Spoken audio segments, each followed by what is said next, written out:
Goedemiddag, my naam is Arend Lau. Ek is op die route in die Weskus Camino vir 4 jaar al.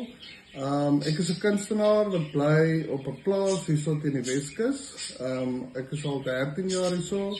Ek skilder en boer van die Weskus af. Ek bly op 'n ou huis in 1843 gebou is ek en my kat, en ek het 'n Hansbees Philip wat saam met my bly op die plaas. Dis ook my waghond.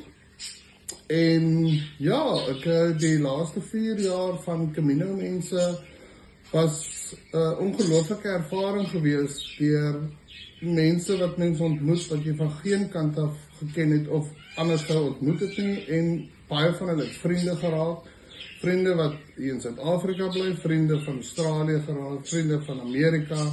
So daar's so 'n verskeidenheid mense wat 'n mens ontmoet, en dit bly lekker om iemand so vinnig te ontmoet en so 'n goeie connection te maak met hulle dat dit 'n lifelong vriendskap raak.